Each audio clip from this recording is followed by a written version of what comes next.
नमस्कार, DD news पर आप देखना शुरू कर चुके हैं हमारा खास प्रोग्राम। इस वक्त मैं हूं लाल चंद्र सिंह। अगले 1 घंटे में हम देखेंगे कुछ ऐसी बड़ी खबरें जिन पर चर्चा है जरूरी, और ये चर्चा हम करने वाले हैं अपने संवाददाताओं और मेहमानों के साथ। और आज हम खास तौर पर बात करने वाले हैं कि प्रधानमंत्री नरेंद्र मोदी ने सीबीआई के हीरक जयंती समारोह के उद्घाटन अवसर पर क्या खास बात कही।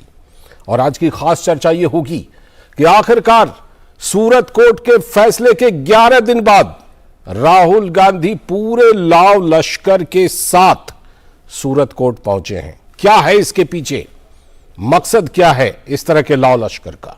साथ ही बात करेंगे कि क्यों बिहार, पश्चिम बंगाल और झारखंड में रामनवमी की हिंसा जो रामनवमी के अवसर पर हुई थी वो अभी भी जारी है, प्रशासन क्या कर रहा है। और साथ ही बात होगी कि बाला साहब ठाकरे की जो वैचारिक विरासत है उसको लेकर अभी भी एकनाथ शिंदे और उद्धव गुट दोनों अभी भी उस पर अपने ताल ठोक रहे हैं। तो इन सभी मुद्दों पर होगी बात, लेकिन सबसे पहले इस वक्त की हेडलाइंस। प्रधानमंत्री नरेंद्र मोदी ने सीबीआई के हीरक जयंती समारोह का किया उद्घाटन। उत्कृष्ट कार्यों के लिए पुलिस अधिकारियों को राष्ट्रपति पुलिस पदक से किया सम्मानित। स्मृति डाक टिकट और स्मारक सिक्का जारी करने के साथ ही ट्विटर हैंडल भी किए जारी।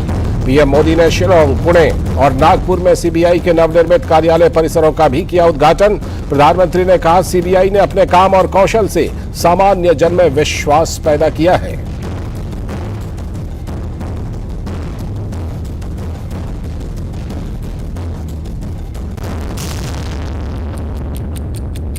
विपक्ष के हंगामे के कारण संसद के दोनों सदनों की कार्यवाही आज भी बाधित। लोकसभा और राज्यसभा की कार्यवाही पहले दोपहर 2 बजे तक के लिए हुई थी स्थगित। भारतीय जनता पार्टी का राहुल गांधी पर फिर सियासी हमला। संबित पात्रा ने कहा, ओबीसी समाज को अपमानित करने के बाद अब न्यायपालिका पर दबाव बनाने की कोशिश में है राहुल गांधी और कांग्रेस पार्टी।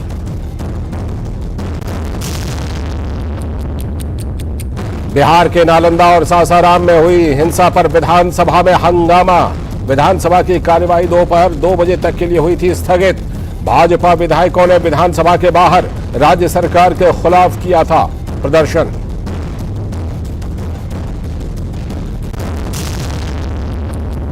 और पश्चिम बंगाल के हुगली में 2 गुटों की झड़पों के बाद इलाके में अभी भी धारा 144 लागू। पुलिस ने 12 लोगों को किया गिरफ्तार। कुछ इलाकों में इंटरनेट सेवाएं भी की गई बंद। तो ये थी इस वक्त तक की हेडलाइंस, और अब देखते हैं खबरों को विस्तार से। और सबसे पहले बात आज के सबसे पहले एजेंडे की, और सबसे पहला एजेंडा है कि सीबीआई के हीरक जयंती समारोह पर प्रधानमंत्री ने क्या कुछ खास कहा है। तो प्रधानमंत्री नरेंद्र मोदी ने सीबीआई के हीरक जयंती समारोह का किया उद्घाटन। उत्कृष्ट कार्यों के लिए पुलिस अधिकारियों को राष्ट्रपति पुलिस पदक से सम्मानित भी किया। और पीएम मोदी ने इस अवसर पर स्मृति डाक टिकट और स्मारक सिक्का जारी करने के साथ ही सीबीआई का ट्विटर हैंडल भी जारी किया। इसके साथ ही पीएम ने शिलोंग, पुणे और नागपुर में सीबीआई के नवनिर्मित कार्यालय परिसरों का भी उद्घाटन किया। प्रधानमंत्री ने अपने संबोधन में कहा कि सीबीआई ने अपने काम और कौशल से सामान्य जन में विश्वास पैदा किया है। जब भी कोई केस असाध्य लगता है तो आवाज उठती है कि मामला सीबीआई को दे देना चाहिए, प्रधानमंत्री ने कहा।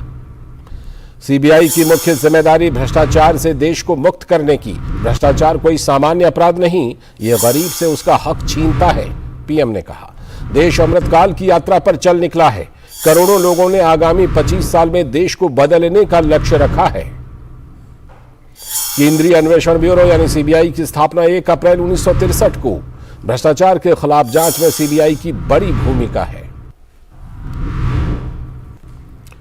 तो प्रधानमंत्री ने यह उद्घाटन किया, और इस मौके पर प्रधानमंत्री ने कहा कि सीबीआई की मुख्य जिम्मेदारी भ्रष्टाचार से देश को मुक्त करने की है। और भ्रष्टाचार कोई सामान्य अपराध नहीं होता, भ्रष्टाचार गरीबों से उनका हक छीन लेता है।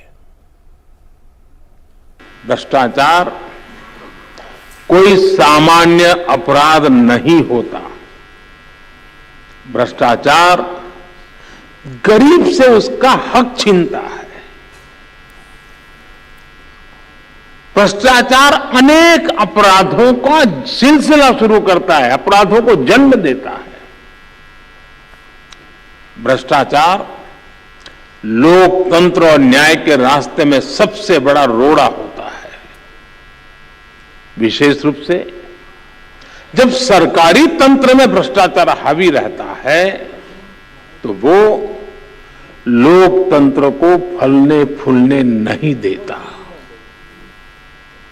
जहां भ्रष्टाचार होता है वहां सबसे पहले युवाओं के सपने बलि चढ़ जाते हैं, युवाओं को उचित अवसर नहीं मिलते। और इसके साथ ही पीएम ने कहा कि जांच में देरी से भ्रष्टाचार को जन्म देती हैं और इससे निर्दोष परेशान होता है। दुर्भाग्य से भ्रष्टाचार से जुड़े मामले वर्षों तक खींचते चले जाते हैं। ऐसे मामले भी आए हैं जिसमें एफआईआर होने के 10 साल बाद भी सजा की धाराओं पर चर्चा चलती रहती है। आज भी जिन मामलों पर एक्शन हो रहे हैं वो कई कई साल पुराने हैं। जांच में देरी दो तरीके से समस्या को जन्म देती है। एक तरफ भ्रष्टाचारी को सजा देर से मिलती है तो दूसरी तरफ निर्दोष परेशान होता रहता है। हमें सुनिश्चित करना होगा कि कैसे हम इस प्रोसेस को तेज बनाएं और भ्रष्टाचार में दोषी को सजा मिलने का रास्ता साफ हो पाए।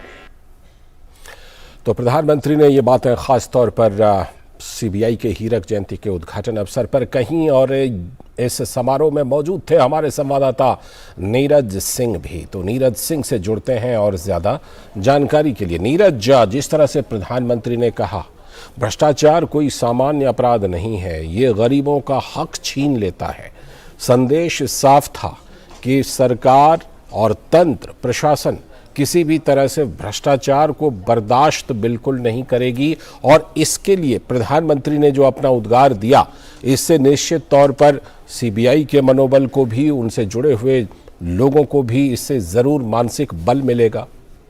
देखिए, बिल्कुल बल मिलेगा। और अगर आप देखें कि 2014 में जब शुरुआत हुई थी और आपने देखा होगा कि सबसे पहले प्रधानमंत्री मोदी जी के नेतृत्व में जो काला धन है उसके खिलाफ जो कार्रवाई है वो शुरू की गई थी। तो मैसेज साफ था कि जो सरकार है, जो भ्रष्टाचारी हैं, उनके खिलाफ कड़ी से कड़ी कार्रवाई करने के मूड में है, चाहे वो किसी भी पोस्ट पर हो, किसी भी पद पर हो। आपने देखा होगा कि पिछले 8-9 सालों के अंदर जिस तरीके से कार्रवाई की गई है, बड़े बड़े पॉलिटिकल जो लोग हैं आज जिस तरह के आरोप सीबीआई, ईडी जैसी तमाम एजेंसियों पर लगाते हैं कि उनके खिलाफ कार्रवाई की जा रही है, जबकि आप उनके केसों को देखें, हजारों करोड़ों का जो करप्शन है वो किया गया है। आप अगर देखें लालचंद, जिस तरीके से जॉब के बदले नौकरी दी गई, तो वो भी एक गरीबों का ही हक था। उन गरीबों की जमीन है वो अपने नाम कराई गई और उनमें ऐसी बड़ी संख्या थी जिन लोगों को नौकरियां दी भी नहीं गई थी। तो सीधा सीधा प्रधानमंत्री का स्पष्ट संदेश था सीबीआई के अधिकारियों के लिए भी, सीबीआई के कर्मचारियों के लिए,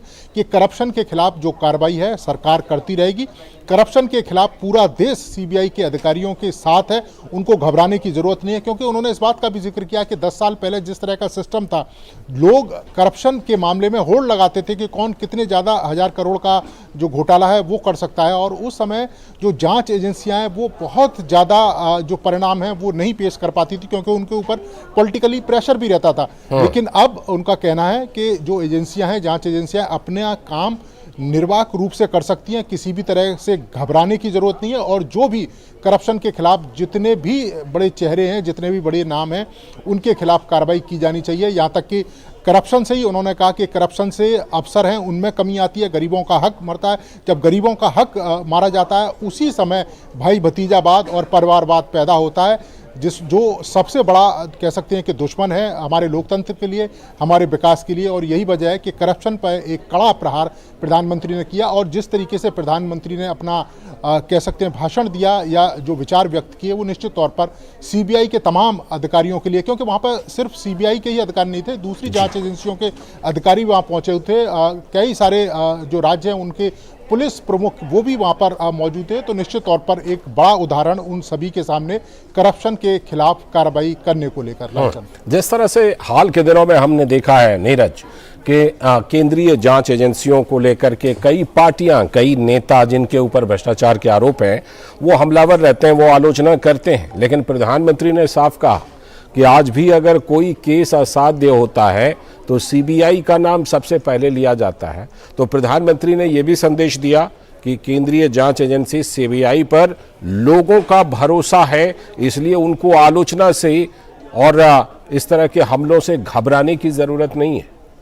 देखिए बिल्कुल, क्योंकि आज आप देखें कि अगर लोकल पुलिस का कोई मामला हो किसी भी स्टेट में, अगर उनको लगता है कि पुलिस अपराधियों के साथ मिली हुई है, अगर किसी जो व्यक्ति है उसको लगता है कि उसके साथ अत्याचार हो रहा है और न्याय नहीं हो रहा है, तो उसकी पहली आवाज़ यही होती है कि मामले की जांच सीबीआई से कराई जाए। एक जन सामान्य में कह सकते हैं कि सीबीआई ने अपनी एक अलग पहचान बनाई है और ये पहचान उसकी जांच को लेकर ही है। दूसरा, अगर आप देखें लालचंद, ये हमने पहली बार देखा, कम से कम मैंने 15-16 साल से अगर मैं पत्रकारिता कर रहा हूँ, कि तमाम विपक्षी जो नेता हैं, जो विपक्षी पार्टियां हैं, वो ईडी की कार्रवाई के खिलाफ एकजुट हुए और विजय चौक से लेकर ईडी के मुख्यालय तक जिस तरीके से मार्च निकाल रहे थे, तो वो कहीं ना कहीं पॉलिटिकली प्रेशर जांच एजेंसियों को ऊपर डालने की कोशिश की जा रही थी। करप्शन का जब भी मामला सामने आता है, इससे पहले अगर आप देखें, ऐसा नहीं है कि केवल कांग्रेस पार्टी या जो दूसरे विपक्षी दल हैं उन्हीं के खिलाफ कार्रवाई हो रही है। कांग्रेस पार्टी के समय भी तमाम विपक्षी दलों के खिलाफ कार्रवाई हुई थी, लेकिन इस तरह का मार्च देखने को नहीं मिला था, इस तरह के काले कपड़े आपको देखने को नहीं मिले थे। लेकिन यहाँ पर पॉलिटिकल पार्टियों के द्वारा, जो खासतौर से विपक्षी पॉलिटिकल पार्टियां हैं, वो एक तरीके से प्रेशर डालने की कोशिश कर रही हैं जांच एजेंसियों के ऊपर।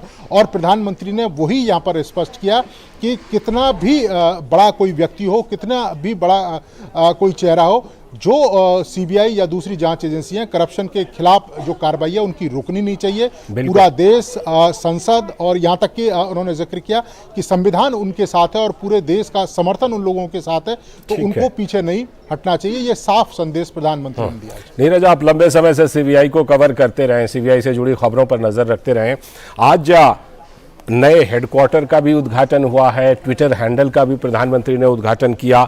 इन सब चीज़ों से लेकर के हम ये मान सकते हैं कि जो सीबीआई जांच एजेंसी है वो और ज़्यादा मुस्तैद होगी अपनी जांच को लेकर के, और ज़्यादा अच्छी तरह से वो मजबूत होगी इन कामों के लिए। देखिए बिल्कुल मजबूत होगी। सीबीआई का हेडक्वार्टर तो नहीं था, लेकिन हाँ शिलांग में और पुणे, नागपुर में उनके जो ऑफिस हैं उनका उद्घाटन हुआ था। और इसके साथ साथ ही सीबीआई का ट्विटर हैंडल, उसकी शुरुआत हुई है। लंबे समय से जो तमाम जो लोग थे, पत्रकार थे, वो भी मांग कर रहे थे। और इसके साथ साथ आम जनता, क्योंकि बहुत सारे लोगों को पता नहीं है लालचंद कि सीबीआई के पास कैसे वो अपनी शिकायत लेके जा सकते हैं, सीबीआई से कैसे वो गुहार लगा सकते हैं। तो अब कम से कम उनके पास एक प्लेटफॉर्म है, एक मौका होगा, वो कहीं पर भी रहें सीबीआई को टैग कर सकते हैं और बता सकते हैं कि उनके साथ किस तरह की परेशानी है, करप्शन का किस तरह का खेल हो रहा है। तो सीबीआई की जो कार्य प्रणाली है उसमें और पारदर्शिता आएगी और तेजी आएगी इन तमाम चीजों को सामने आने के बाद, और खास तौर से ट्विटर हैंडल की शुरुआत के बाद। चलिए, बहुत बहुत शुक्रिया नीरज जुड़ने के लिए और इस खबर पर विस्तार से चर्चा करने के लिए। और अब बारी आ गई आज की खास चर्चा की, और आज की खास चर्चा यह है कि आखिरकार राहुल गांधी सूरत कोर्ट पहुंच गए, लेकिन जो पहुंचे हैं तो पूरे लाव लश्कर के साथ पहुंचे हैं। सूरत कोर्ट के फैसले के खिलाफ कांग्रेस ने कार्यकर्ताओं से लेकर नामी गिरामी वकीलों के साथ आज अपनी क्षमता का प्रदर्शन किया।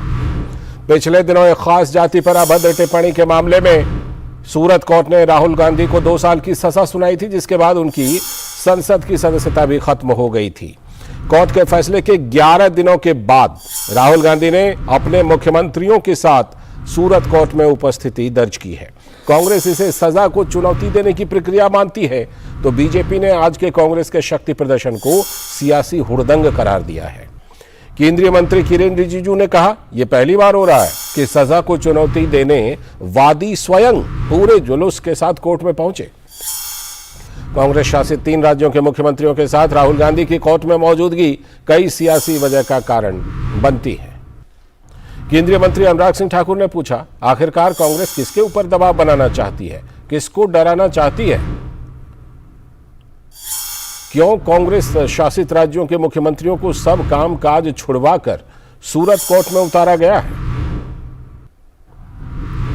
अनुराग सिंह ठाकुर ने यह भी पूछा कि आपराधिक मानहानि के मामले में जब राहुल गांधी को 2 वर्ष की सजा हुई उस समय कोई लीगल ऑप्शन नहीं ढूंढा गया, जबकि उन्हें पता था कि राहुल गांधी की सदस्यता जा सकती है। और क्या कांग्रेस ने पहले अपने कई वरिष्ठ नेताओं की सजा पर ऐसी ही प्रतिक्रिया दी थी? स्वतंत्र न्याय प्रक्रिया में हर नागरिक को अपने बचाव में पहल करने की पूरी आजादी है, लेकिन सजा को चुनौती देने में इस तरह का प्रयोग तो पहले कभी नहीं हुआ। तो केंद्रीय सूचना एवं प्रसारण मंत्री अनुराग सिंह ठाकुर ने कहा है कि एक पार्टी बार बार देश की संस्थाओं को बदनाम करने का काम करती है, ये देश के लिए ठीक नहीं है। ये स्वतंत्र संस्थाओं पर, संवैधानिक संस्थाओं पर भी कांग्रेस बदनाम करने का काम करती है, प्रशंसन खड़ा करती है। और दुख इस बात का है जो राजनीतिक दल 60 वर्ष सत्ता में रहा हो वो देश को, संसद को और संवैधानिक संस्थाओं को बदनाम करने से पीछे नहीं। तो राहुल गांधी जी ने एक बार नहीं बार बार पिछड़ों का अपमान करने का काम किया। और दुख इस बात का है उसके बाद भी कांग्रेस पार्टी ने माफी मांगना तो दूर, दबाव बनाने का काम करते, डराने का काम करते। जब 3 वर्ष थे तब तो इनके साथ कोई नहीं गया। अब राज्य के मुख्यमंत्रियों को कामकाज छुड़ाकर इस काम पे लगाया है। मेरा एक सवाल और पूर्व में नरसिम्हा राव जी, पी चिदम्बरम जी, पी शिव कुमार जी थे, इन सबको भी जेल जाना पड़ा, देने पड़े। तब कितने कांग्रेस के लोग साथ में गए थे? क्या एक परिवार संविधान से बड़ा हो गया, संसद से बड़ा हो गया, देश से बड़ा हो गया? और वहीं केंद्रीय मंत्री किरेन रिजिजू का कहना है कि एक परिवार देश से ऊपर हो गया। हमारे लोकतंत्र के लिए यह अच्छी बात नहीं है। एक आदमी, एक परिवार दल से ऊपर और देश से ऊपर, ये कोई हमारे लोकतंत्र के लिए अच्छा चित्र नहीं है। और राहुल गांधी जिस तरीके से जो कर रहे हैं कि कन्विक्शन होने के बाद ये जो ड्रामा कर रहे हैं, अगर आप कोर्ट में अपील करना है, कोर्ट में माफी मांगना है, तो जब आपका ट्रायल चला था उस समय क्यों नहीं किया? अब जब आपका कन्विक्शन हो गया तो आप जो अपीलेट कोर्ट को आप डराने के लिए, जुडिशरी को आप धमकाने के लिए ये जो नाटक कर रहे हैं, ये बिल्कुल ठीक नहीं है। मैं इसका खंडन करता हूं। तो सवाल उठा रही है बीजेपी इस तरीके पर, जिस तरीके से कि राहुल गांधी सूरत में कोर्ट में पहुंचे हैं लॉ लश्कर लेकर। आज हम इसी पर चर्चा करने वाले हैं और इस खास चर्चा में हमारे साथ जुड़ चुके हैं हमारे सलाहकार संपादक विनोद मिश्र जी, साथ में मनोज कुमार यादव जी, भारतीय जनता पार्टी के प्रवक्ता। बहुत बहुत स्वागत मनोज जी। और ऋषि मिश्रा जी जो राजनीतिक विश्लेषक भी हैं और कांग्रेस पार्टी के का पक्ष भी रखते हैं। मैं अपने प्रोड्यूसर से अनुरोध करूंगा पहले इनका नाम सही करा दें। ऋषि मिश्रा जी इनका नाम है, ऋषि मिश्रा नाम इनका कीजिए। तो सभी का स्वागत, बहुत बहुत स्वागत। मैं शुरुआत करता हूं विनोद जी से। विनोद जी, जिस तरह से कि लॉ लश्कर के साथ आखिरकार 11 दिनों के बाद पहुंचे राहुल गांधी सूरत कोर्ट में, तो ये सवाल बनता है कि ये पूरा लगता है कि स्क्रिप्टेड हो, कि पहले 10-11 दिनों तक गए नहीं और उसके बाद जब गए तो पूरा लॉ लश्कर लेकर अपने राज्यों के मुख्यमंत्रियों को लेकर वहां पर राहुल गांधी पहुंचे हैं। तो क्या कांग्रेस इस पूरे मामले को अदालती के बजाय शुरू से बिल्कुल राजनीतिक बनाए रखना चाहती है और वही सिलसिला आज भी जारी रहा? लाल जी, हम लोग पहले अपनी रिपोर्ट पे हैं, उससे पहले हम आप अपडेट दे दें अपने दर्शकों को कि ये जो राहुल गांधी का अभी जो सूरत कोर्ट में जो अपील किया गया था उसमें उनको एक जमानत मिल गई है और अगली सुनवाई अब 3 मई को होगी जी। 2 याचिका हैं, अलग अलग याचिकाएं। एक याचिका पे 11 अप्रैल को भी रखा गया है, उनका वो एक डेट उनका मुकर्रर हो गया है। तो इसका मतलब ये सीधी है कि राहुल गांधी जो एक कानूनी प्रक्रिया में आने का जो एक तरह से एक कह सकते हैं कि एक दिखावा ही कह सकते हैं, क्योंकि जैसा आप बता रहे थे कि 11 दिन के बाद उन्होंने अपने उस आदेश को, कोर्ट के उस आदेश को चैलेंज करने की आज पहल की है। जो ये मौका, जो ये जो न्यायिक प्रक्रिया में उनको ये ऑप्शन डे फर्स्ट से मिला था। तो उसके अपने अलग सियासी वजह थी, अलग अलग चीजें थी। लेकिन सबसे हैरान करने वाली बात यह थी कि एक लोअर कोर्ट के फैसले के खिलाफ में आपके पास में न्यायिक संस्थाएं कई ऐसे हैं जहां हाई कोर्ट से लेकर सुप्रीम कोर्ट तक आप जा सकते थे। बिल्कुल। और आपके खिलाफ में उसी फैसले के आने के बाद आपकी सदस्यता खत्म हुई थी, उसके भी आप चुनौती हुए दिख सकते थे। आज हाईकोर्ट में भी आप दिख सकते थे, लेकिन ऐसा नहीं हुआ।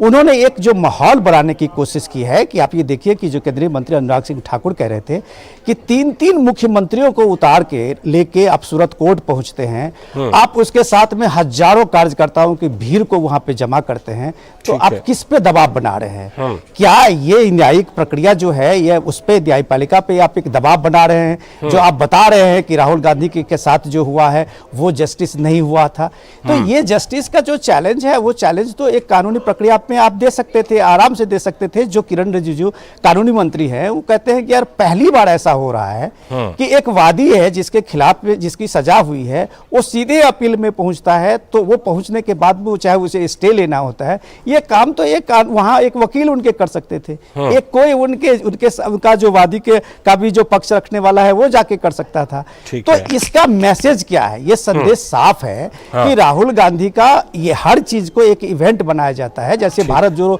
यात्रा उनकी हुई थी, इसको भी एक तरह से भारत जोड़ो यात्रा पार्ट 2 बनाया गया है कि पूरे देश के कार्यकर्ताओं को सड़क पे उतार के सारे कद्दावर लीडर को सूरत में लाके वो एक तरह से दिखाना चाहते हैं कि ये परिवार और राहुल गांधी जो है वो सुप्रीम है, और कांग्रेस का अगर राहुल गांधी दिक्कत में है तो पूरी पार्टी दिक्कत में होगी। ये मैसेज लगभग देना चाहते हैं। लौटते हैं और सवालों को लेके पहले ऋषि जी के पास।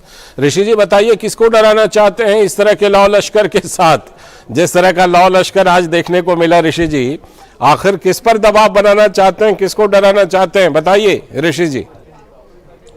अब कोई राहुल गांधी के साथ उनके शुभचिंतक जाना चाहे तो राहुल गांधी कैसे रोक सकते हैं? आप लोग भी जैसे मेरे पे कोई केस हो जाए, मैं कोर्ट जा रहा हूँ, मेरे साथ परिवार के कुछ लोग जाना चाहते हैं, तो मैं उनको कैसे रोक सकता हूँ कि आप कोर्ट नहीं जाए?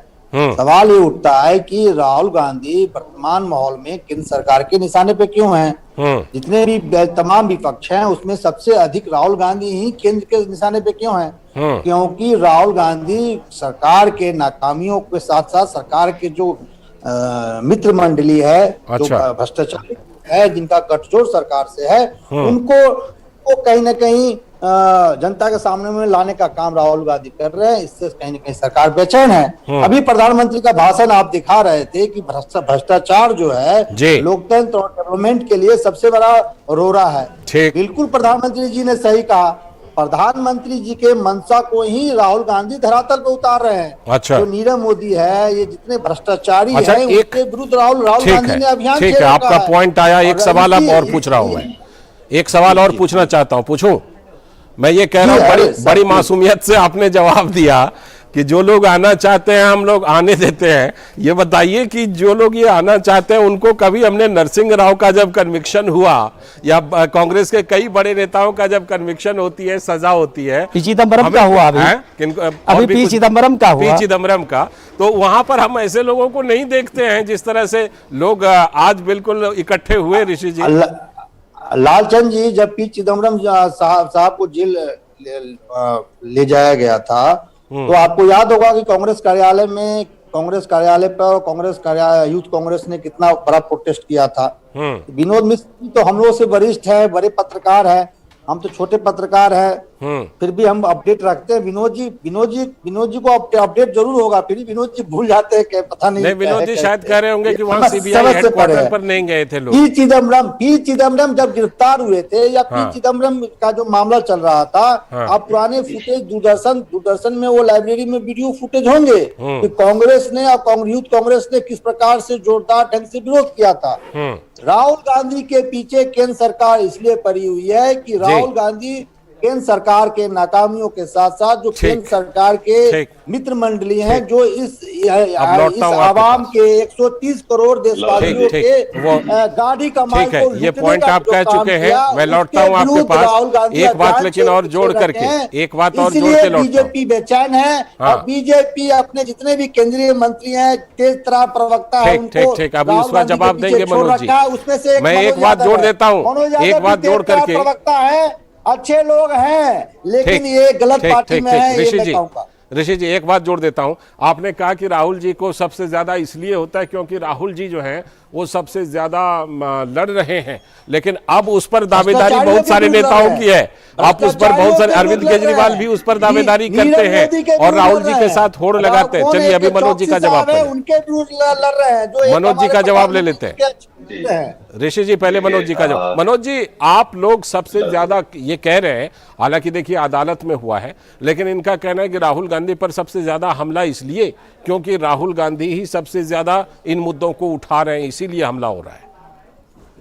लालन जी देखिए, ऋषि मिश्रा जी बहुत विद्वान पत्रकार है और बहुत अच्छे स्कॉलर है, लेकिन क्या करे, जिस पार्टी का समर्थन वो कर रहे हैं और जिस तरह से राहुल गांधी का उनको अपनी छाती के ऊपर पत्थर रख करके समर्थन करना पड़ता है, मैं समझ पा रहा हूँ, लेकिन ऋषि मिश्रा जी बहुत सारी चीजें भूल जाते हैं। देखिए 2-3 चीजें सिद्ध हो गई है लालन जी। स्वस्थ लोकतंत्र के अंदर जिस तरह से न्यायपालिका के ऊपर इस तरह से जो दबाव बनाने का प्रयास किया गया है, जिस तरह से प्रेशर प्रोटेक्ट देने का काम किया गया, 2 मुख्यमंत्रियों को वहां बुलाने का काम किया गया, वो समर्थक नहीं है, वो मुख्यमंत्री है, वो 2 मुख्यमंत्री वहां पहुंचे हैं। इससे साफ साफ सिद्ध हो जाता है, पहले बात ये सिद्ध हो जाती है कि राहुल गांधी और गांधी खानदान कांग्रेस पार्टी में सुप्रीम है। मल्लिकार्जुन खड़गे सुबह सुबह ब्रेकफास्ट पे जाते हैं और ब्रीफिंग लेकर के जो बोलते हैं वो करते हैं, ये सिद्ध हो गया है। दूसरी बात, राहुल गांधी की सनक है, गांधी परिवार की अभी भी सनक गई नहीं है, इनके अंदर अहंकार अभी भी है कि हम देश से बड़े हैं।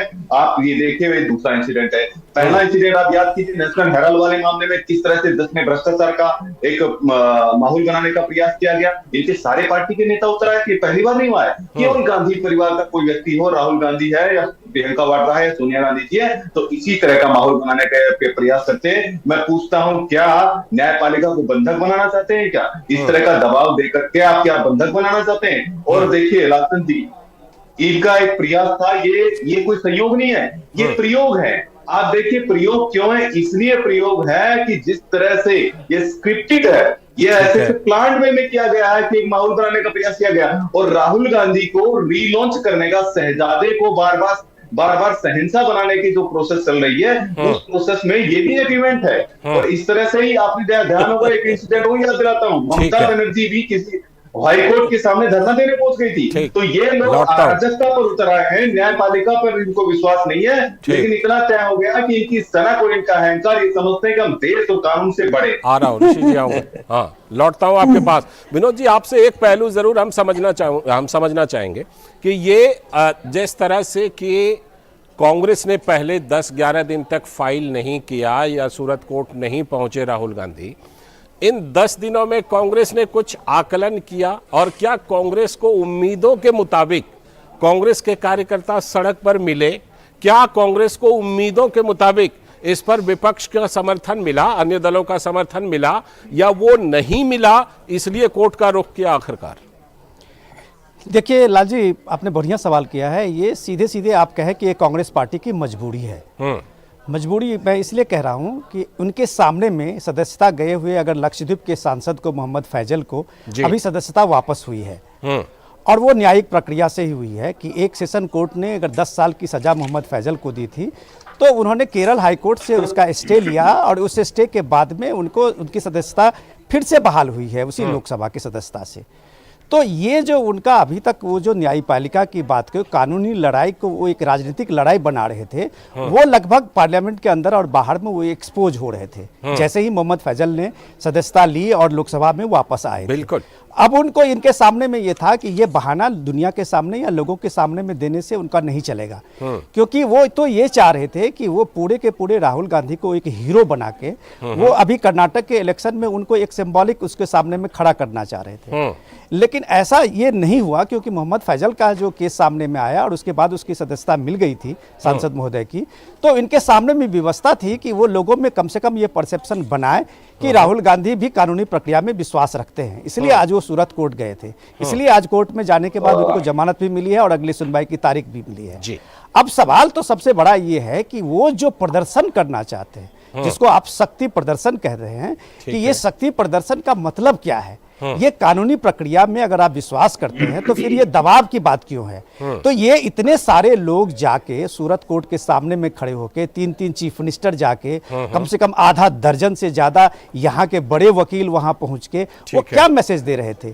मैसेज साफ है, जो बात अनुराग सिंह ठाकुर कह रहे थे कि आप परिवार क्या इस देश से बड़ा हो सकता है क्या? ठीक है। तो एक परिवार या एक राहुल गांधी के लिए आप इस तरह का महिमा मंडन करते हैं, जैसे लगता है कि ये कानूनी प्रक्रिया से ज्यादा ये सियासी मामला है। कानूनी प्रक्रिया को आप एक तरह से इग्नोर करते हैं या उसको झुठलाते हुए दिखने की कोशिश करते हैं। लौटता हूं आपके पास, लौटता हूं। ऋषि जी, ये बताइए, हम लोगों को लग रहा था, हम लोगों को लग रहा था और हम लोग आकलन कर रहे थे कि कांग्रेस पार्टी कम से कम 25 दिनों के बाद जाएगी कोर्ट में, लेकिन 11 दिनों में अगर लीगल सेल ने ये डिसीजन लिया कि कोर्ट में हम जा रहे हैं, तो कहीं ना कहीं जो अपेक्षित सफलता है, जो संसद से लेकर सड़क तक का प्रोग्राम था, उसमें उम्मीद के मुताबिक सफलता नहीं मिली क्या? इसलिए जो है 11वें ही दिन कोर्ट का रुख किया गया। देखिए, फैजल साहब वाले केस का यहाँ पे मेंशन किया जा रहा है। फैजल साहब वाले मामले में हाई कोर्ट ने कब निर्णय दिया? ऐसी क्या मजबूरी थी लोकसभा सचिवालय की इतने अवधि के बाद, जब वह व्यक्ति को सुप्रीम कोर्ट में उन्होंने याचिका दायर की, उसके बाद आपने उनकी सदस्यता बहाल की? तो क्या लोकसभा सचिवालय या लोकसभा का जो फंक्शनिंग उस पर सवाल नहीं उठता है? जब हाई कोर्ट ने किसी मामले में अपना निर्णय दे दिया, उसके बावजूद इतना समय क्यों लगा कि उस व्यक्ति को सुप्रीम कोर्ट जाना पड़ा?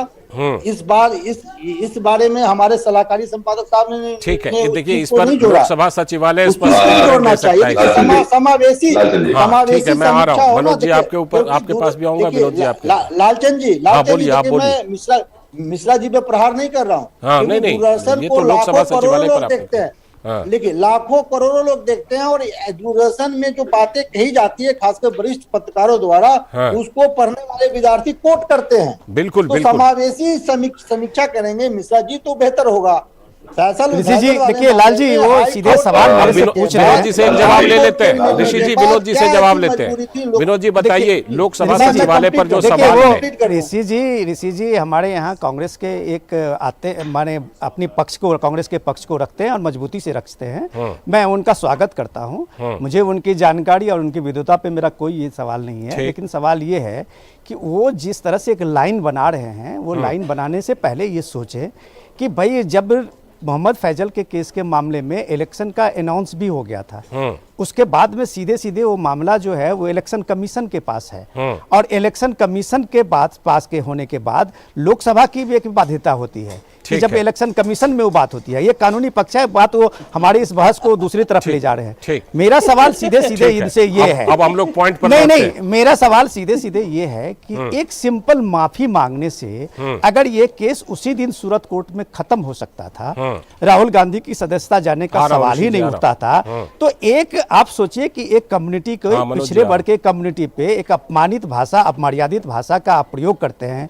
कोर्ट में जब आपको माफी मांगने की बात कही जाती है तो आप बाहर निकल के कहते हैं कि मैं गांधी हूं, सावरकर नहीं हूं। लालचंद जी, ये जो आप इंटरप्रेटेशन देते हैं, ये इंटरप्रेटेशन तो एक काउंटर पहले मनोज जी, आप किस आधार पर ये कह रहे हैं कि एक परिवार को और उनके सदस्यों को कांग्रेस पार्टी बिल्कुल संविधान से ऊपर समझती है? देखिए, लालचंद जी को लगातार देखा है कि केवल गांधी परिवार का ही जो शहजादे, उन्हीं का वर्चस्व इस पार्टी पे रहा है। बताइए, मैं पूछता हूं, जब दिग्विजय सिंह बोलते हैं, जब जर्मनी का समर्थन करते हैं, तो बोलते हैं उनका व्यक्तिगत बयान है, लेकिन यही राहुल गांधी जब सवाल उठाते हैं, पार्लियामेंट पर सवाल उठाते हैं, सेना पर सवाल उठाते हैं, भारतीय लोकतंत्र पर सवाल उठाते हैं, और सो कॉल्ड जो डेमोक्रेसी के डिफेंडर है उनको बोलते हैं कि आइए आप हमारे देश के अंदर आइए, तो उस पर ये लोग एक साथ खड़े हो जाते हैं, उनके साथ में खड़े हो जाते हैं। साफ साफ दिखता है कि कांग्रेस पार्टी के लिए राहुल गांधी और गांधी परिवार ही सर्वोच्च है, और ये पार्टी के अंदर पहले से चल रहा है, आज से नहीं चल रहा है। लेकिन मूल सवाल ये है कि मैं पूछना चाहता हूं कि कब तक ऋषि मिश्रा जी, आप ये झंडा कब तक आप ढोएंगे कांग्रेस पार्टी का, जो कांग्रेस पार्टी देश का मानवर्धन को हमेशा गिराती है, लोकतंत्र को अपमानित करती है, भारत की 140 करोड़ जनता का अपमान करती है, और ये फैसला किसने दिया?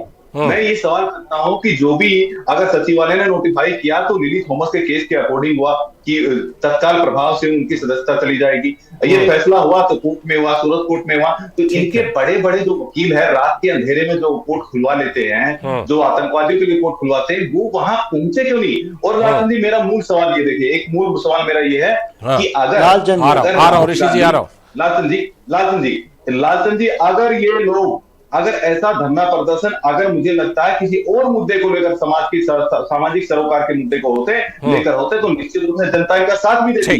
देखिए कोई ऐसा मुद्दा नहीं है। आपके सवालों को ऋषि जी ने बिल्कुल नोट किया है। मैंने देखा ऋषि जी ने अपने पेन से नोट किया। ऋषि जी जवाब दीजिए। लालचंद जी, राहुल गांधी, मनोज जी अब ऋषि जी का जवाब। बोलिए ऋषि जी, बोलिए।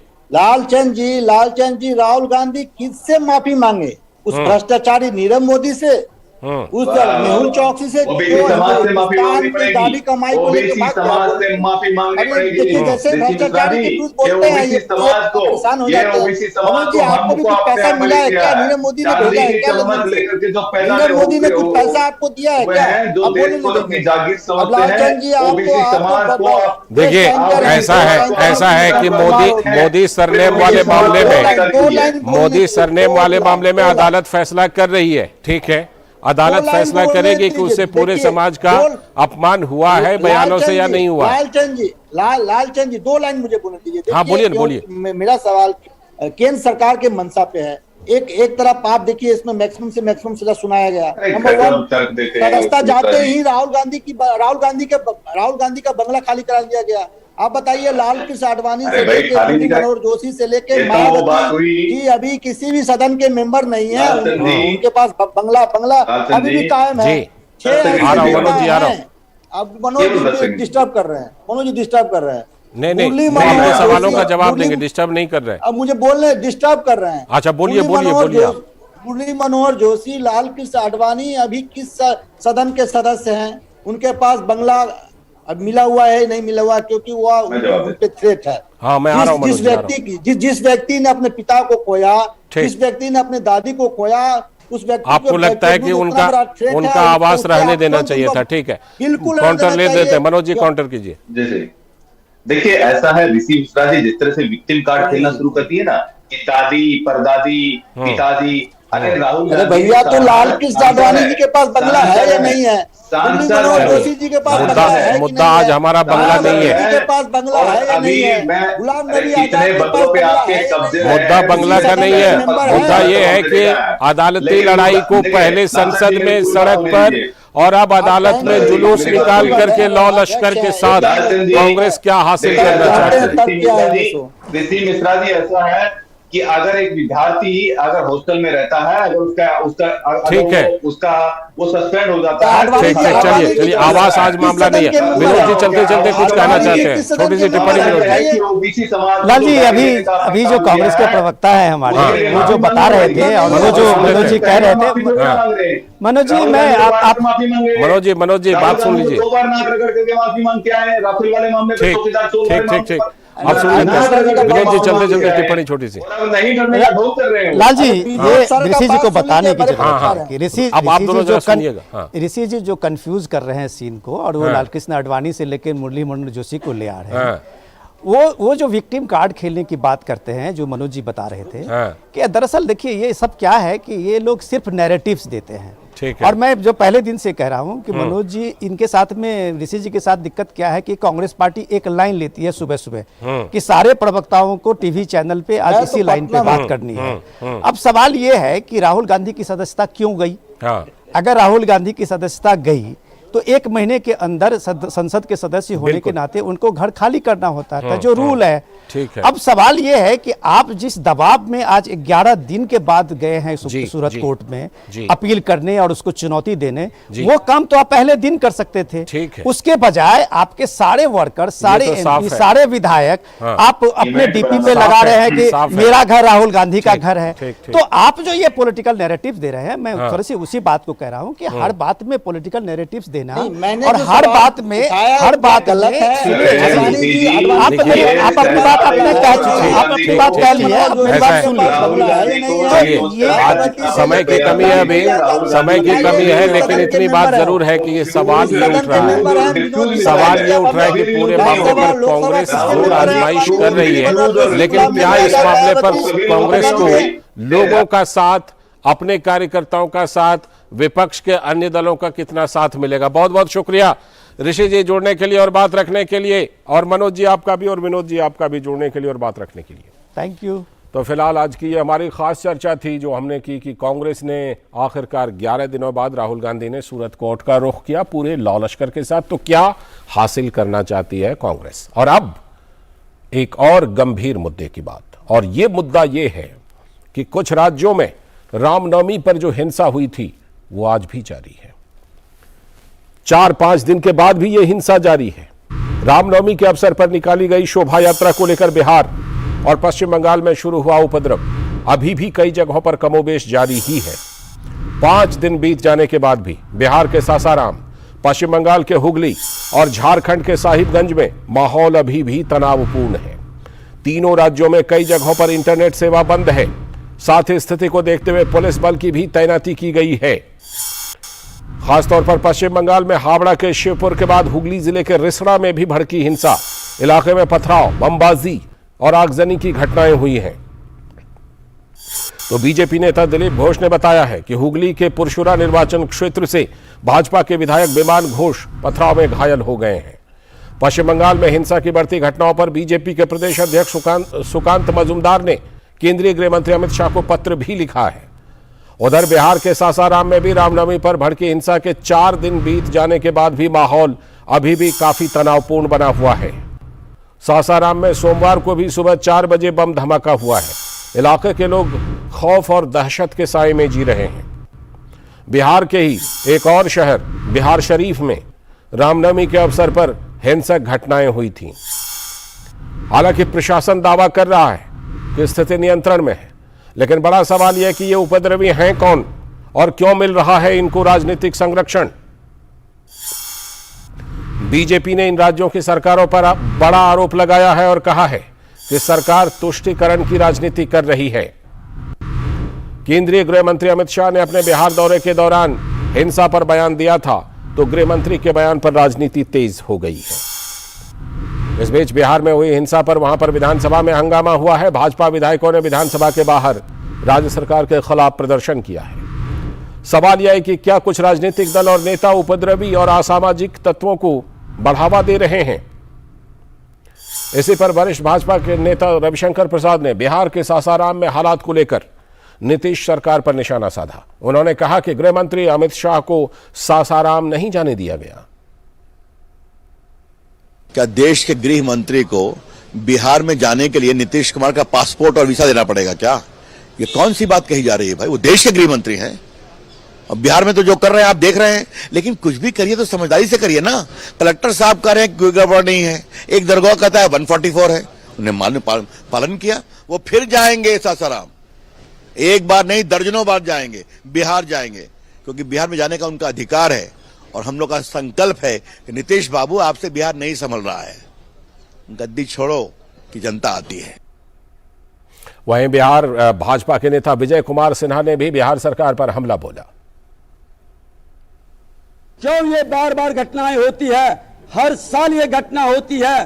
सरकार क्यों नहीं पहले से अर्धसैनिक बल को लगाया? क्यों इस तरह के मामला को आग लगने तक उसको खुला छूट दे देता है? तुष्टीकरण और वोट की राजनीति में मुसलमानों को, एक पक्ष के लोगों को ये अगर जो मेहमानबाजी करा के संरक्षित करेगा, तो अब ये भारत 21वीं सदी का है। तुष्टीकरण की राजनीति नहीं बर्दाश्त करेगा। सबको समान अधिकार है और समान रूप से सबका सुरक्षा की जिम्मेवारी सरकार की है। तो भारतीय जनता पार्टी हमलावर है और हमारे साथ जुड़ रहे हैं हमारे संवाददाता प्रसेनजीत बख्शी कोलकाता से जुड़ चुके हैं। और प्रसेनजीत, बंगाल में अभी भी ये हिंसा जारी है और नए इलाकों में भी हिंसा फैल रही है। क्या बंगाल की सरकार, पश्चिम बंगाल की सरकार, पुलिस प्रशासन क्या कर रही है? क्या कुछ इस पर बोल भी रही है, कुछ कह भी रही है या नहीं?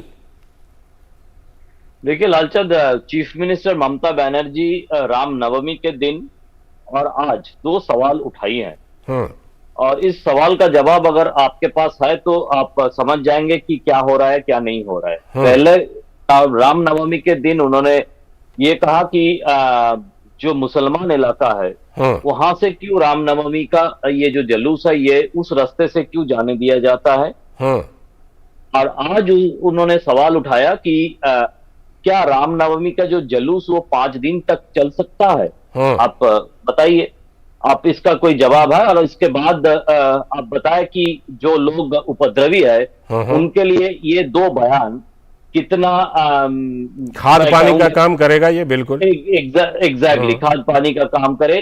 तो अगर चीफ मिनिस्टर जो संविधान का शपथ लेते हुए प्रदेश की चीफ मिनिस्टर बने, लोगों की चुने हुए चीफ मिनिस्टर बने, वो सीधी तरह से हम पत्रकार लोग टेलीविजन में मुसलमान हिंदू इससे बात करते नहीं है किसी दंगे समय पे, अगर चीफ मिनिस्टर ने सीधी तरह से ये लाइसेंस दे दिया कि कौन सी मोहल्ला मुसलमानों की है और कौन सी मोहल्ला हिंदुओं की है ये तय किया जाए, या रामनवमी का जुलूस 5 दिन निकाला जाए या नहीं निकाला जाए, इसके ऊपर कानून जैसे उन्होंने कह रही हैं उससे तो कानून बनना चाहिए। अभी कितने दिन के लिए होना चाहिए तो आप समझ लीजिए क्या होना चाहिए और क्या होना नहीं होना चाहिए। इसीलिए आज भी हुगली में आज भी स्थिति भड़क गई है और दोपहर को काफी बेहतर स्थिति है। ठीक, लौटता हूं आपके पास। और कुमार आलोक भी हमारे साथ जुड़ चुके हैं पटना से, हमारे संवाददाता। आलोक, धर्मनिरपेक्ष भारत के धर्मनिरपेक्ष बंगाल में वहां की मुख्यमंत्री कहती हैं मुस्लिम इलाका, हिंदू इलाका। बिहार में भी धर्मनिरपेक्ष बिहार में हो गया क्या? मुस्लिम इलाका, यहां से ना गुजरो वहां से ना गुजरो। बिहार भी उसी रास्ते पर है क्या जो अभी तक वहां पर हिंसा नहीं रुक रही है?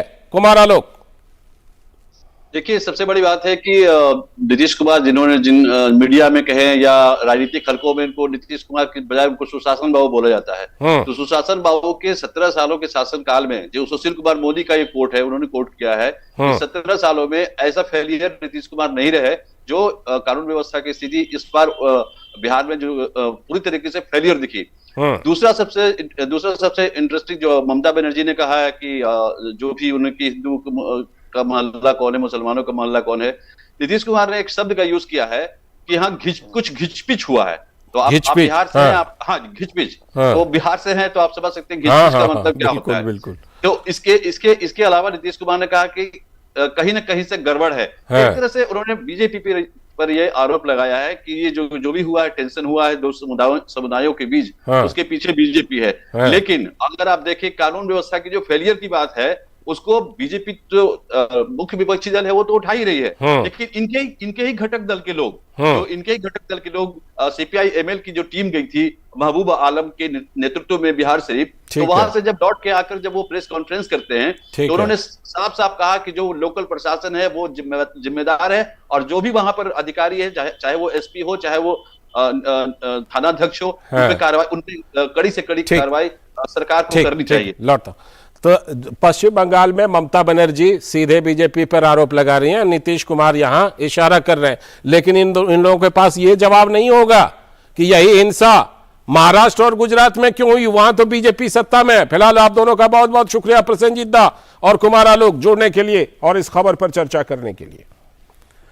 बढ़ते हैं एक और खबर की तरफ, और यह खबर जुड़ी हुई है महाराष्ट्र से, जहां की सियासत में एकनाथ शिंदे और उद्धव ठाकरे के बीच शिवसेना और विचारधारा को लेकर संघर्ष अभी भी जारी है। यानी कि बाला साहब ठाकरे की जो वैचारिक विरासत है उसको लेकर के अभी भी दोनों गुटों में इस बात को लेकर संघर्ष है। महाविकास आघाड़ी की रैली में उद्धव ने यह साबित करने की कोशिश की कि बाला साहब ठाकरे की शिवसेना का नेतृत्व तो वही कर रहे हैं, जबकि ऐसा ही दावा मुख्यमंत्री एकनाथ शिंदे भी करते हैं और कहते हैं कि बाला साहब ठाकरे के विचारों को तो वही आगे बढ़ा रहे हैं। प्रधानमंत्री नरेंद्र मोदी पर तीखी प्रतिक्रिया देते हुए उद्धव ठाकरे ने अपने गठबंधन में चट्टानी एकता की बात भी की। हालांकि उद्धव यह भी कबूल करते हैं कि कांग्रेस और एनसीपी के साथ उनका गठबंधन बीजेपी को सत्ता से दूर रखने के लिए किया गया था। और उधर बाला साहेब की विचारधारा को जीने का दावा करने वाले एकनाथ शिंदे ने घोषणा की है कि वे अपने पार्टी के सभी नेताओं के साथ 9 अप्रैल को अयोध्या जाएंगे। सीएम शिंदे ने कहा है कि रामलला के साथ है मेरा पुराना रिश्ता। मेरे गुरु आनंद दिघे ने कार सेवा में योगदान दिया था। साथ ही सीएम एकनाथ शिंदे ने कहा, धनुष बाण है उनका निशान, हमें उस मर्यादा का रखना है ध्यान। तो बाला साहब ठाकरे के हिंदुत्व को लेकर एकनाथ शिंदे का खास आग्रह है।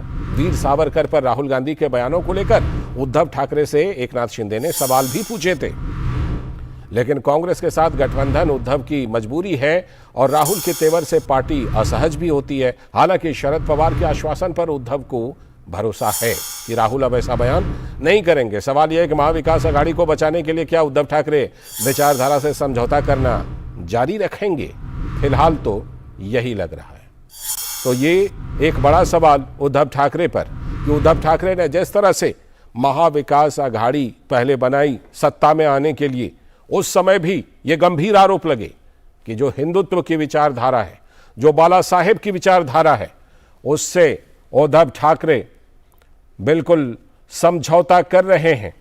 और उद्धव ठाकरे बीच में जब कांग्रेस की तरफ से हिंदुत्व को लेकर के, वीर सावरकर को लेकर के जो बयान आए, उसमें शुरुआती तौर पर, शुरुआती समय में उद्धव ठाकरे चुप भी रहे, लेकिन अब उद्धव ठाकरे महाविकास अघाड़ी में जब विपक्ष में आ गए हैं, तब जाकर के वीर सावरकर पर उन्होंने एक स्टैंड लिया था। उन्होंने कहा था कि राहुल गांधी वीर सावरकर पर अगर हमले करेंगे तो हम साथ नहीं रह पाएंगे। और इसके बाद शरद पवार जो संकट मोचक हैं महाअघाड़ी के, उन्होंने आश्वासन दिया है उद्धव ठाकरे को कि राहुल गांधी और कांग्रेस अब वीर सावरकर पर उस तरह से हमला नहीं करेंगे। तो उद्धव ठाकरे ने भरोसा जताया है। शिशिर शेलार हमारे साथ जुड़ चुके हैं मुंबई से इस खबर पर। शिशिर, उद्धव ठाकरे के लिए ये बड़ा सवाल है, बड़ी दुविधा की बात है कि वो हिंदुत्व के साथ, बाला साहब ठाकरे के विचारों के साथ अपने आप को दिखाना भी चाहते हैं और महाअघाड़ी जिसमें कांग्रेस एनसीपी है उसके साथ भी रहना चाहते हैं। तो ऐसा लगता नहीं है कि दो नावों पर पैर रख रहे हैं उद्धव ठाकरे, और बहुत बड़ी दुविधा है उनके लिए ये? सबसे बड़ी दुविधा इस वक्त अगर देखा जाए उद्धव ठाकरे की तो यही है, क्योंकि अगर बात करें वीर सावरकर के मुद्दे के ऊपर, तो जिस प्रकार से शिवसेना मुखर रही है, और खास तौर पर अगर शिवसेना प्रमुख बाला साहब ठाकरे की अगर बात करें तो जिस प्रकार के उनके बयान थे, उनका रुख था, काफी कड़ा रुख था। उन्होंने स्पष्ट किया था कि वीर सावरकर अगर देखा जाए तो महाराष्ट्र का और देश का प्रतीक है, वीरता का प्रतीक है, तो ऐसे में उनके खिलाफ कोई भी टिप्पणी जो है वो सहन नहीं की जाएगी। और इसीलिए हमने देखा पिछले कुछ सालों में जिस प्रकार से मणिशंकर अय्यर ने एक बार जो टिप्पणी की थी, उसके ऊपर अगर देखा जाए तो महाराष्ट्र में जो है शिवसेना ने एक हंगामा खड़ा किया था, जिस प्रकार से आंदोलन किया था, काफी कड़ा आंदोलन था वो। हालांकि उसके बाद अब जबकि मुद्दा फिर से देश की राजनीति में अगर उभर कर आया है, तो ऐसे में शिवसेना इस वक्त कहीं ना कहीं, खास तौर पर उद्धव ठाकरे खेमा इस वक्त काफी बैकफुट पे इसीलिए है क्योंकि जिस प्रकार से बयानबाजी की गई है कांग्रेस द्वारा, खासतौर पर राहुल गांधी द्वारा, तो ऐसे में जो बीजेपी और बाकी पार्टियां हैं महाराष्ट्र में, वो उद्धव ठाकरे को इस वक्त घेरने में जुटी हुई है। हालांकि इसके बारे में जो है बयान भी उद्धव ठाकरे खेमे से जरूर आया कि इस प्रकार की टिप्पणी है वो निंदनीय है और इस बारे में सूचित किया जाएगा। लेकिन इसके बावजूद भी कई सारे ऐसे मंच है जहां पर उद्धव ठाकरे जो है कांग्रेस के साथ मंच साझा करते हैं। तो ऐसे में ये सवाल उठते हैं कि अगर जो लोग वीर सावरकर के खिलाफ जो टिप्पणी करते हैं उनके साथ आखिर उद्धव ठाकरे क्यों खड़े हैं, आखिर ऐसी कौन सी मजबूरी है? तो बीजेपी की अगर बात करें तो बीजेपी ने स्पष्ट किया है कि ये राजनीतिक मजबूरी है, सत्ता में आने की मजबूरी है, और इसीलिए जो हालांकि इससे पहले की शिवसेना की विचारधारा थी उसके बिल्कुल ठीक विपरीत इस वक्त जो है उद्धव ठाकरे के है, उनकी कहीं ना कहीं इस वक्त अगर देखा जाए तो कार्य पद्धति है। तो ऐसे में हमेशा ही अगर देखा जाए पिछले कुछ दिन, खासतौर पर जब से एकनाथ शिंदे और बीजेपी की सरकार यहाँ पर आई है, एक बात जो कि फोर फ्रंट में रही है, हमेशा मुख्य फोकस में रही है, वो ये है कि विचार जो है, उन विचारों को क्या उद्धव ठाकरे ने छोड़ा है, और उसी का प्रतीक इस वक्त अगर देखा जाए तो वीर सावरकर का मुद्दा है जिस पर वो गिरते हुए दिखाई दे रहे हैं। बिल्कुल शिशिर, एक सवाल ये कि वीर सावरकर के मुद्दे पर जिस तरह से कि बीजेपी और शिवसेना, एकनाथ शिंदे की पूरी सरकार, उनके लोग जिस तरह से गोलबंद हुए, जिस तरह उन्होंने पूरे महाराष्ट्र में प्रदर्शन किया, इससे ये लगता है कि एक समय में भारत यात्रा में शामिल होने वाले आदित्य ठाकरे और शिवसेना के नेता समेत उद्धव ठाकरे इस चीज से काफी दबाव महसूस कर रहे हैं उद्धव ठाकरे। बिल्कुल बिल्कुल, देखिए हालांकि इस मुद्दे को लेकर मुख्यमंत्री मतलब एकनाथ शिंदे और उप मुख्यमंत्री देवेंद्र फडणवीस ने हालांकि एक हफ्ते पहले ही महाराष्ट्र में ये ऐलान किया था कि इसके खिलाफ जो है प्रोटेस्ट किया जाएगा, यात्रा वीर सावरकर गौरव यात्रा निकाली जाएगी। उसके अनुसार हम देख पा रहे हैं कि महाराष्ट्र के अनेक हिस्सों में, मुंबई की बात करें, विदर्भ की बात करें, मराठवाड़ा की बात करें, पश्चिम महाराष्ट्र की बात करें, कोंकण की बात करें, इन सभी जगहों पर इस वक्त जो है गौरव यात्रा निकाली जाएगी, वीर सावरकर गौरव यात्रा निकाली जा रही है। इसमें मुख्यमंत्री भी शामिल हो रहे, उप मुख्यमंत्री शामिल हो रहे और उनका रुख काफी स्पष्ट है। जिस प्रकार से अगर उनके भाषण के मुद्दे अगर देखें तो जिस प्रकार से उन्होंने कहा है कि जो लोग पहले सावरकर जी के बारे में जो है बड़ी बड़ी बातें कहते थे, वो सिर्फ बातों में सिमट कर रह चुकी है, कोई एक्शन, कोई कृति नहीं दिख रही है उनके एक्शन से। और दूसरी बात, अगर कांग्रेस की बात करें तो कांग्रेस भी महाराष्ट्र में गिरती दिखाई दे रही है, क्योंकि जिस प्रकार से कांग्रेस के जो बड़े नेता है उनकी अगर बात करें तो वो भी यहां पर गिरते दिखाई दे रहे हैं। हालांकि अगर एनसीपी की इसमें बात करें तो एनसीपी के शरद पवार ने स्पष्ट किया था कि जिस प्रकार की टिप्पणी जो है वो ठीक नहीं है, लेकिन अभी भी एनसीपी के पत्ते अगर देखा जाए तो वो पूरी तरह से स्पष्ट नहीं है। बिल्कुल, तो ऐसे में फिलहाल क्या एनसीपी इस खेमे है या उस खेमे में है, ये भी देखना महत्वपूर्ण होगा। बिल्कुल, फिलहाल ये बिल्कुल साफ है कि वीर सावरकर वाले मुद्दे पर उद्धव ठाकरे हों, शरद पवार हों, उनको जरूर बीजेपी ने और एकनाथ शिंदे ने दबाव में तो ले ही लिया है। बहुत बहुत शुक्रिया जुड़ने के लिए शिशिर, इस खबर पर चर्चा करने के लिए। तो हमारे संवाददाता शिशिर सलार मुंबई से जुड़े थे। और इसी के साथ आज के इस वक्त में इतना ही। पूरी टीम को दीजिए अनुमति, कल फिर इसी वक्त हाजिर होंगे हम इस वक्त लेकर। और इस बीच डीडी न्यूज़ पर खबरों और कार्यक्रमों का सिलसिला लगातार जारी है। नमस्कार।